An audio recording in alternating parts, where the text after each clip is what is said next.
Hello, everyone. Welcome to the webinar, Strengthening Cyber Resilience Through ITDR Strategies. My name is Alejandro Leal. I'm a senior analyst at KuppingerCole. I'm here in our offices in Wiesbaden, and I'm happy to be joined by Jason Shoup, Director of Solutions Engineering at Silverfort. Hey, Jason, how are you? Great. How are you today? Good, thank you. Glad to have you here. It's an exciting topic, quite popular, and there's a lot of questions, a lot of confusion out there. So hopefully this will be an informative session for a lot of you. And let's carry on then. I will begin with some rules just to set the stage. Everyone is muted.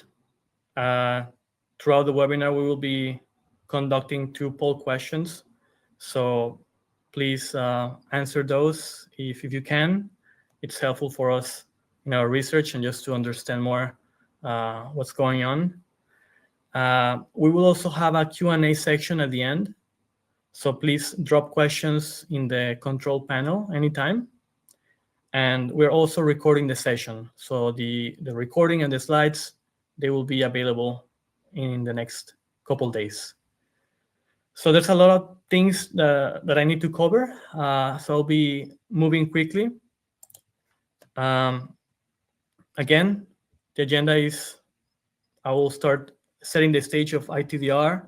I will talk about what ITDR is, what are some of the trends that I see, and also I'll talk about the Leadership Compass that we published in October of last year. We had 22 participants in the report, so I think some of you will find some useful information from the latest research. And then Jason will jump in and he will do a technical deep dive on the topic. And as I said, at the end, we'll have some time for Q&A. So here's the first question. How is your identity and access management infrastructure implemented? Do you guys have a converged suite, or do you have orchestration of multiple solutions, or do you have a more loosely coupled combination of tools? So just to start with this motivational quote, we heard for many years that identity is the new perimeter. I put it slightly differently. Identity is definitely the perimeter. We see that account takeovers keep rising, both in the consumer and the enterprise space. And I'm sure a lot of you have seen the statistics. A large majority of attacks involve compromised credentials. Some of the statistics say that 80% of data breaches involve stolen identities. So attackers don't always need malware. They can just buy credentials from brokers on dark web marketplaces. The twist is that identity compromise is increasingly the entry point, and also, in the context of this webinar, it's the control plane for modern attacks. So the key takeaway is that if you're not defending identity infrastructure as a target itself, it becomes a blind spot. So here we see that identity as the sort of the new frontier.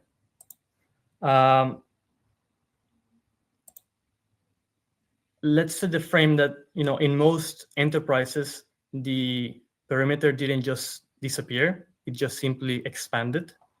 So traditional zero trust and IAM programs, they still concentrate on devices and logins.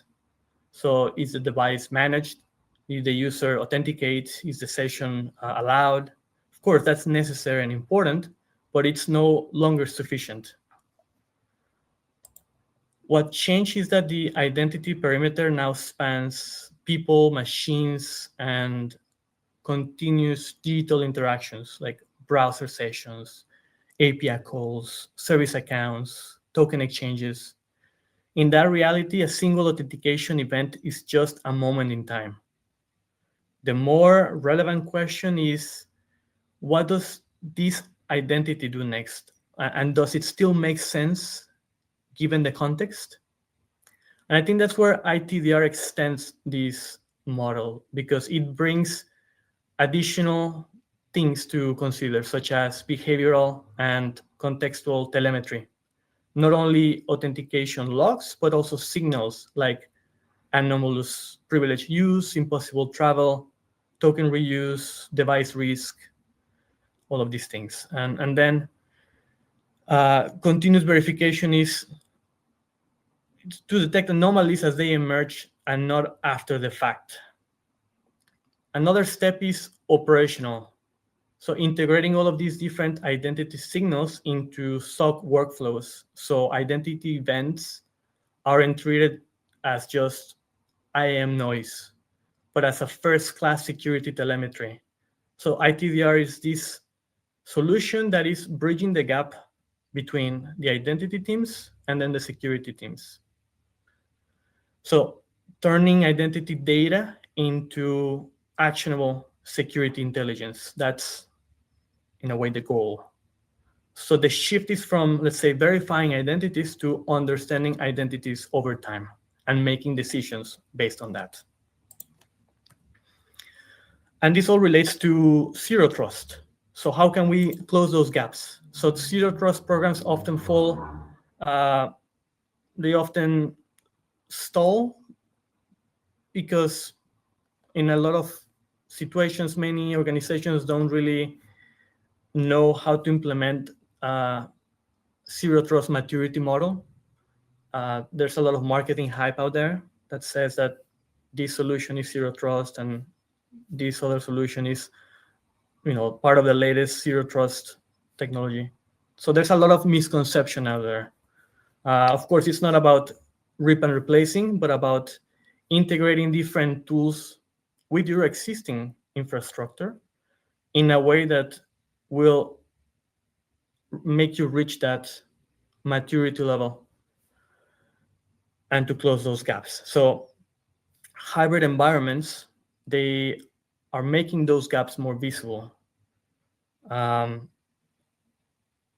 this is where the shared signals framework becomes relevant.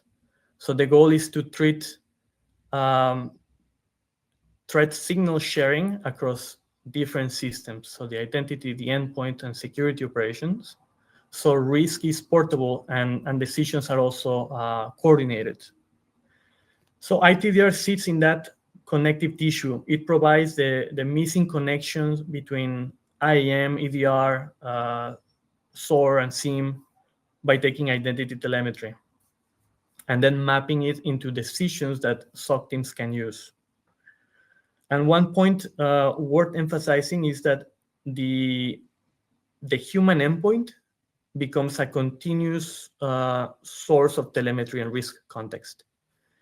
So if endpoint signals suggest compromise, identity events from that endpoint should be evaluated differently through step of authentication, session restrictions, or immediate containment, depending on the severity. So the direction is clear. We'll move from authentication as a checkpoint to identity as an ongoing analytical surface where risk is continuously assessed and fed into operational response. And I'm sure that Jason will go more deep into how this looks like in practice and in real use cases. So what is ITDR? How can we define it? ITDR is often misunderstood as just another DR tool. One of the things, the defining idea, I guess, is that identity is both a primary attack surface and a control plane for modern environments, especially SaaS and cloud administration. So ITDR focuses on collecting identity-relevant telemetry detecting identity native threats, and enabling response actions that reduce the blast radius. So at the base is enterprise-wide telemetry collection that includes directories, IDaaS, SaaS, PAM, events, access management, and all of these things. So here is a slide that we had in our report on ITDR. So the primary activities. So a good, let's say, practical advice would be to first begin with your identity hygiene. So look at all your vulnerabilities, your dependencies, and try to see if there are any alternatives. So discovery is an important feature. That was one of the areas that in the report we tried to focus. So how these different solutions in the report manage discovery, and what do they then do with all of the data that they find. So it's about finding owner for accounts, deactivating abandoned accounts, and then assess risk and take action. Then the second area is to monitor for events and threats and remediate them. And again, I already mentioned this, but it's supposed to be a continuous process. It's something that organizations need to keep that in mind. It's something that you have to continuously do. Here is let's say, a high-level technical requirements on ITDR. So we have the identity analytics capabilities and insights that then pass that to the SIEM, to the SOAR, and to the XDR. I'm aware that I'm running a little bit out of time, so I'm just going to skip this. And I would like to talk about the main findings of the report. So just to start, we had a report 2 years ago on ITDR, and back then we only had, I believe, 12 participants. In this report, we had 22, so almost twice as many. And that's a key aspect of how this market segment is evolving. A lot of organizations are starting to realize that identity is also the control plane. It's not only the new perimeter. So at the beginning, it was a little bit tricky to define the market. There were solutions that came from a different background. They all had a different approach to ITDR. We saw new startups that maybe had a niche focus, such as, for example, deception. So it was an interesting second report, let's say. We had new players, we had a more developed market. But we can still define ITDR more of a discipline, more of a security practice. So in essence, ITDR platforms should integrate natively with other identity and access management tools. There were some vendors that still lack integrations. And one of the things that I tried to highlight in the report is that, the more integrations you have with your IGAs, with your PAMs, with your XDR and ITSM systems, the more visibility you can get, right? So the products in the space, they represent different strategic approaches, and we hope that our research can help both vendors understand the market, but also end users to see which solution would be better for them based on their own requirements and needs. So here we have the second poll question. So we're curious to know, what are your organization's plans for ITDR? Have you already deployed it? Is it in an ongoing process, or are you still considering it? And then if we have time after the Q&A, Jason and I can discuss the results. So here's the overall leadership of the Leadership Compass on ITDR. It was published October 2025. On the left-hand side, we have the followers, which there were none. Most of the vendors are either on the challenger section or on the right side, the overall leadership. we see a combination of well-established players, but also some smaller companies that focus on specific capabilities or niche areas or different industries. And it's also important to highlight that in the report, we also considered the innovative features that these different vendors bring to the table. Because as I said, ITDR is more of a discipline. So really each vendor has a different understanding of what ITDR is. They all had a different approach on how to collect telemetry, how to do discovery, how to do responses. So in a way, what distinguishes the challenger group from the innovation leaders is that most of the leaders, they have automated identity-centric responses. So in case of an event, they have some features that can, or playbooks or workflows that can disable accounts, can terminate sessions, can revoke access tokens. But there were also some other players that had very interesting features, like there's a vendor that focuses on deception. So there's a lot of different things going on there. Other players offer playbook-driven response orchestration, and real-time enrichment of alerts. And we also have the product leadership and the market leadership, but for this webinar, I just wanted to highlight the innovative players because really ITDR is still changing. I still expect to see new players in the market. I expect to see new features. So hopefully we will be doing an update of this report next year, 2027, and it will be interesting to see how things have changed since then. Almost right on time. So now I would like to invite Jason to the floor, and he can continue this technical deep dive. So Jason, the floor is yours. All right. Well, sounds good. Well, thank you, Alejandro, and thank you everybody who's listening. So I guess I'm going to start here and just explain sort of what Silver Fort is, who we are, what we do. And what we've evolved into is truly a unified identity security platform that's intended to protect everything from the human identity to the machines to AI that span really any identity plane, right? On-prem, hybrid, cloud environments. And where we started our protection and our focus is on systems that couldn't be secured before.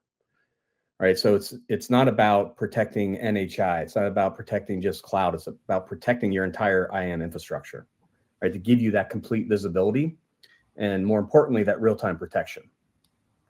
Okay, and without going into too much detail about Silver Fort and what we do, but we have modular capabilities that span from universal MFA capabilities, authentication firewall, protecting NHI. And many more capabilities and features along with AI agent security, so on and so forth. But really our goal and the result of what you get with Silver Fort is full visibility, controlled access across all identities, and closing the attack gaps, right, where most of the breaches are beginning. So that's a little bit about Silver Fort. Just to underscore, I completely agree with the assessment here that Alejandro is going through. And it starts with understanding, indeed, that the new perimeter, and it's not really new, right? It goes back decades, right? The user has been in the forefront of being attacked since I've been in the industry, right? Go back to the year 2000, and the biggest threat in 2000 was worms, right? Email worms, like I love you virus, things like that.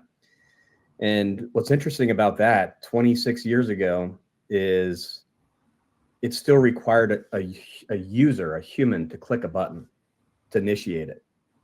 So in reality, we users have been the perimeter forever, Even back to the 70s, the very first piece of malware required a user to click something for it to start. So we're now recognizing it as an industry, and we need to adjust our traditional defenses to protect the identity perimeter. I'm going to pause here. Thank you, Jason, for sharing these things. Yeah, it's been a problem for a long time, but it's a little bit strange in a way that we start to hear more about it now. Is that something that you agree with when you talk to some of the end users? Are they asking these questions? Are they looking at having this identity control plane? What are they concerned about now that we hear about NHIs and AI agents? What do you hear out there? So I think that, like, we're all hearing the same things, right? But I think the biggest thing that people are waking up to is we have spent, when I say we as an industry, we spent billions of dollars protecting our assets. And we've done it with the latest and greatest advancements in technology. And really, when you think about it, all of the technology that we've deployed is to protect either a physical perimeter or protect the perimeter that is the human, right? Which ultimately has access to the data, protecting that data. So now that we're aware of this, right, that becomes the focus. We've already spent, like I said, billions of dollars trying to solve these problems. We have sophisticated endpoint security technology, XDR platform solutions, and we're still getting compromised. And what's happening is, as our defenses get better, well, guess what? The adversary is not just saying, "Ah, shucks, I can't attack this organization anymore." They put in the greatest XDR platform on the planet. They're going around it, and they're using traditional methods, that look like legitimate activity. And it is so hard to protect and defend against, which is why you ultimately need a platform, an identity security stack that's going to sit above all these environments, all these different identities, and offer core capabilities like observability and posture, right? Knowing where the threats exist, detection and response capabilities, which is what we're talking about, that align directly with inline enforcement. You have to have these things. Definitely, yes. And as you say, we still see breaches, we still see attacks.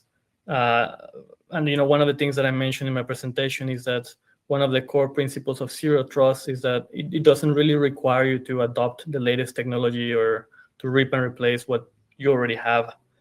So you already alluded to this, but just to be more specific, maybe how should organizations rethink identity as an attack surface, and what capabilities are most critical for detecting and responding to identity-based threats in hybrid environments?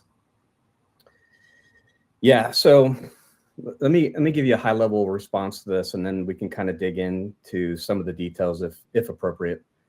But I think we can all agree identity security has emerged its own discipline, right?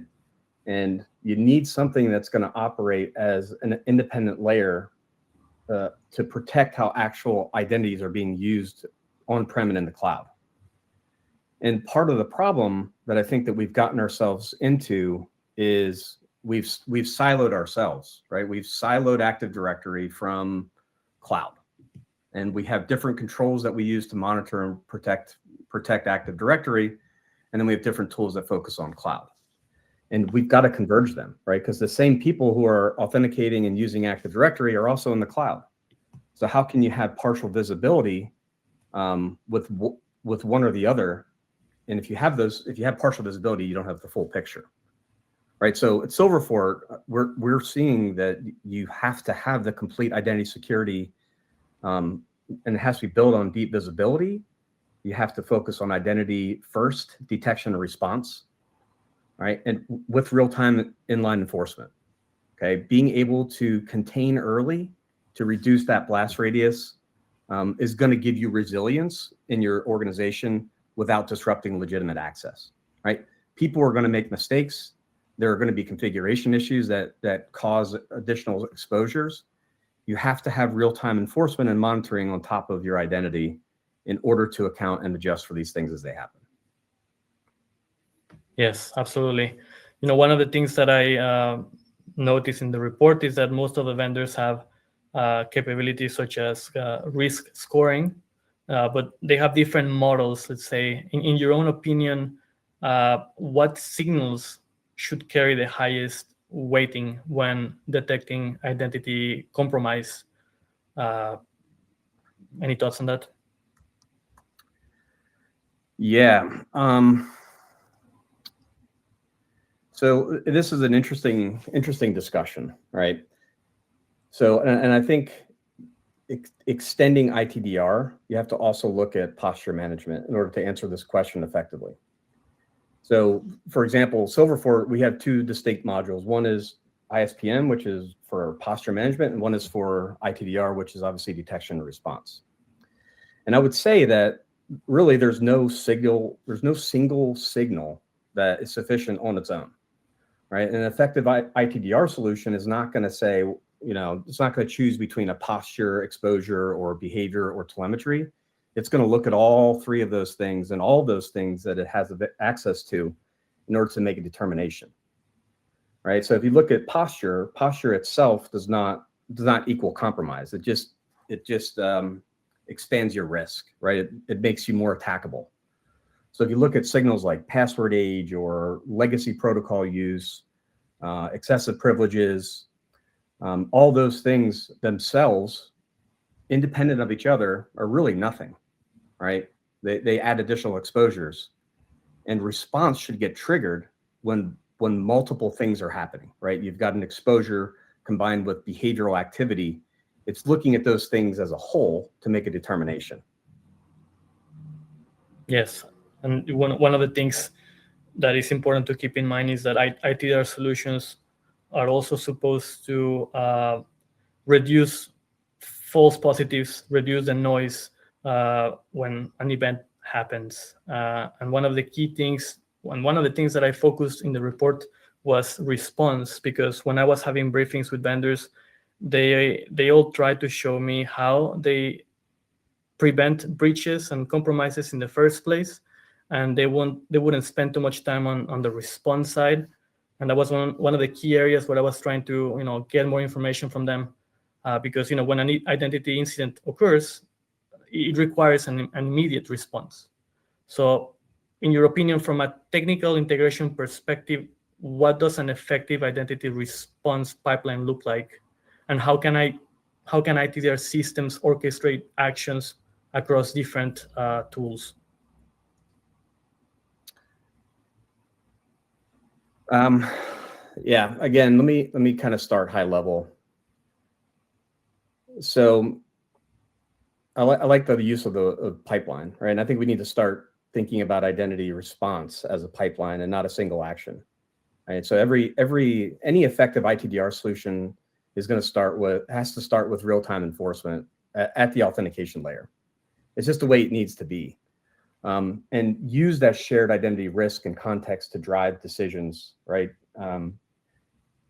And what it enables you to do is so with Silverfort, for example, we can ingest from IAM solutions, XDR, SIEM, IGA solutions, and what that does is give us an effective view and visibility into how response should happen based on all these signals and inputs. Right. So if you think of response as a single pipeline and not an action, really what the result is identity. Well, the reason you have to do this partially is because the speed at which identity security evolves so quickly. So continuous monitoring plays a particular important role in this. As I mentioned previously, things are going to change, right? And if you have enough data, so when we have the data, right, it's putting all these signals together. When you have enough signals that say, I know for certainty, with great certainty, put it in a 99 percentile, that something bad is happening right now, you have to block it. And if you don't have the ability to stop at the time when you've detected that activity, you're going to get breached. And there's just no way around it. It's happening. We see this on a weekly basis with organizations. Yes, that's That's also something we get from our research when we talk to some of the end users. It's one of the issues. And another misconception is that many of these organizations, they don't know how to start. So some of them have legacy systems, they rely on them. So for organizations just beginning their ITDR journey, where should they start? What practical steps can they take to build, as you mentioned, often visibility? How can they integrate existing IAM tools, and how can they move toward proactive identity defense? Well, I can answer that quite simply. You have to purchase SOAR and deploy SOAR. I'm partially joking, but seriously, to answer the question, is for this problem, we truly have to start with the end in focus. And the whole concept behind ITDR is to enable security teams to stop breach, to prevent that bad thing from happening, right? Minimize risk, but ultimately, ITDR is meant to respond in real time to something that's actually happening. So you've got to start with comprehensive identity visibility that has the ability to block, okay? And you need to move quickly from the detection mindset into the inline enforcement. And that it scares people to think about this, and you don't have to snap your fingers and all of a sudden you're blocking every single threat and risk that you ever detect in your environment. That's not what I'm suggesting, and that's not the way to go about it. But you can start blocking things almost immediately after deploying a tool like SOAR because of the visibility that we get. There's just certain things that shouldn't be happening in your environment, right? A shadow admin, right, who has access to critical infrastructure. That should never happen, right? We can put active blocks and enforcements in place to prevent those things from happening day one. So starting with identity visibility, being able to block, and then identify the high priority risks, right? Focus on your privileged identities, the sensitive systems, the hybrid authentication pass. This is a big deal, right? How can you, the hybrid authentication pass is where the compromises are happening, and that's where the most damage can happen. And then the other piece I'd say on this too is what we've already been talking about, but integrating your ITDR solution with the rest of your infrastructure and ecosystem. It's going to give the picture that we don't have today. All right, we've got all these point products. We've got all this data that exists. And before SOAR, there's really not anything looking at all of these things and making decisions based on a holistic view into the environment. Yes. Another interesting thing that I noticed is that there's a lot of marketing on AI, and a lot of organizations are a little bit skeptical with all these marketing claims. And one of the things that I tell vendors is that, as long as you're solving the problems of your customers, as long as you listen to what they need, AI can be helpful. AI features, AI capabilities can be helpful to solve those problems, but it shouldn't be the main slogan that some of the vendors promote. But yes, and maybe my last question to you, Jason. If you had a conversation with a CISO and you had only 60 seconds to tell the CISO a key takeaway of today's webinar, what would that be? Wow, you put me on the spot here. I'd have to default go back to buying SOAR. Now, I think the most important things is recognizing the attack surface is the humans, right? It's human beings, it's the identity infrastructure, and maybe not just even humans. It's NHIs, it's the legacy service accounts. I'd say the biggest takeaway is we've got to stop the silos, right? The left hand's not talking to the right hand. The threat's happening right in front of you. The visibility is almost there. Use something like a SOAR to tie the visibility together and then give you the ability to actually prevent the breach at the authentication layer, which is where the threat's happening, right?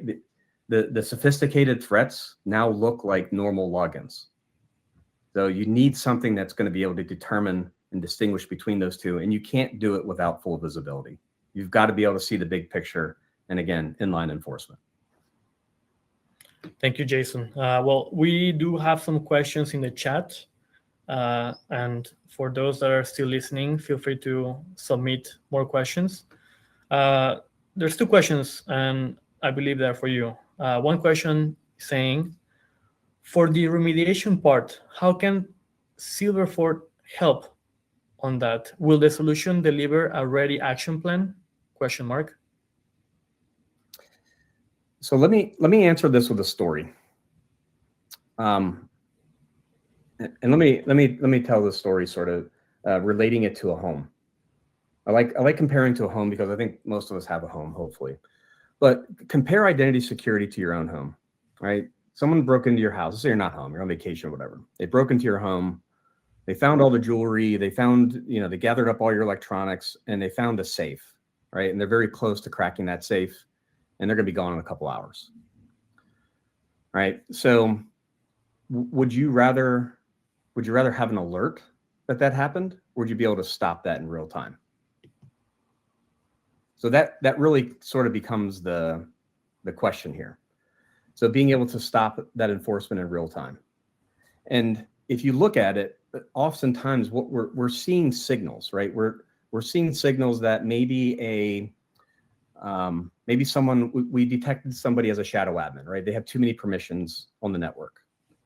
So basically their permissions mimic a real admin, even though at the surface, they're not an admin. Maybe they're in finance, or maybe they're in a custodian. It could be anything. So the issue there is, if you detect that thing or that shadow admin, right? It's not, you don't go out and just start blocking that person because they're a shadow admin, but look at the signals around that. If you then got a brute force attack where somebody was brute forcing a user, again, you're not going to go out and turn on the block and just stop that from happening.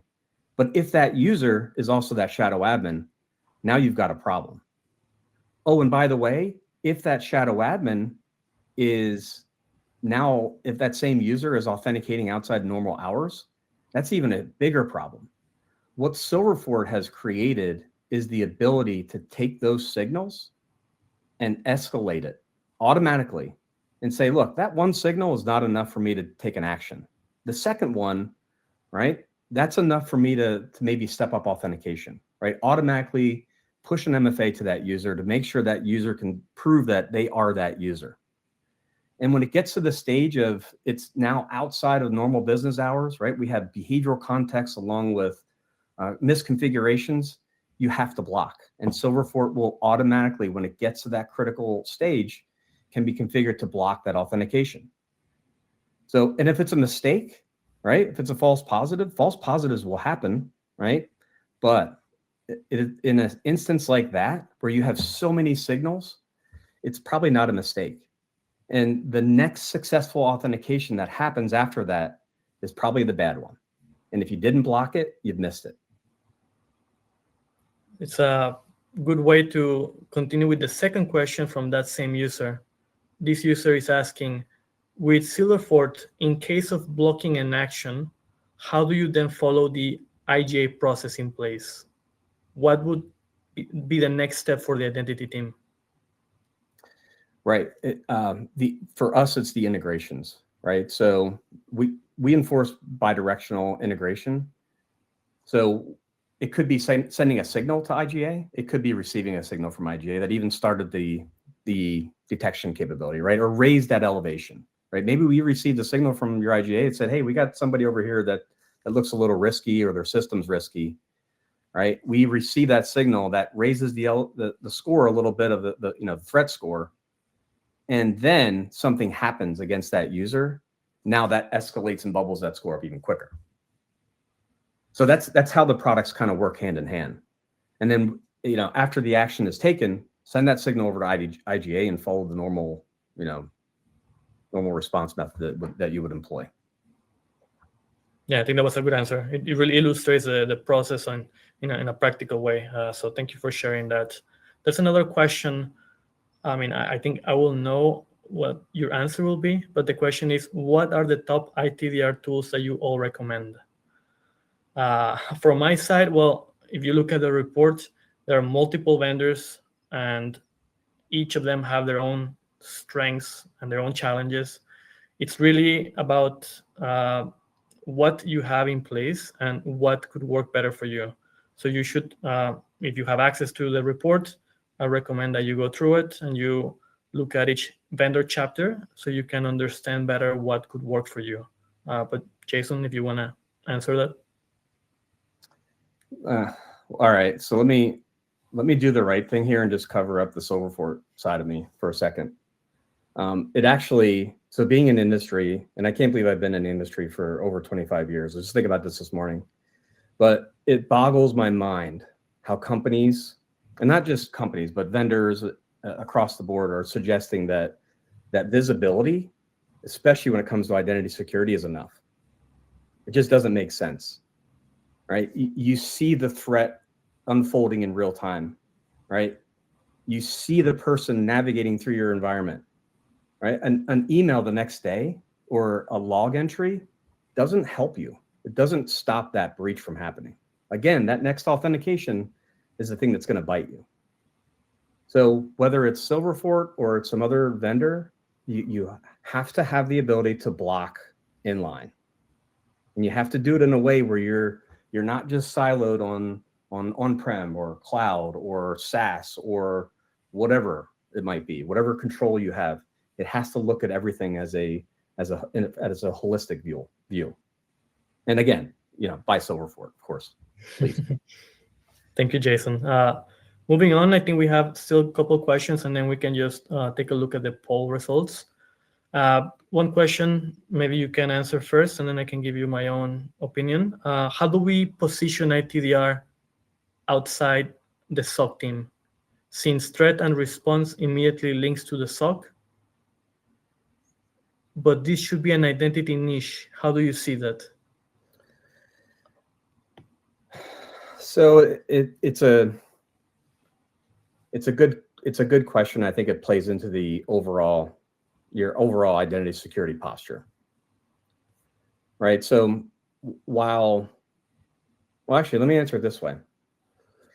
You can't really have an effective ITDR solution if it's going to disrupt operations.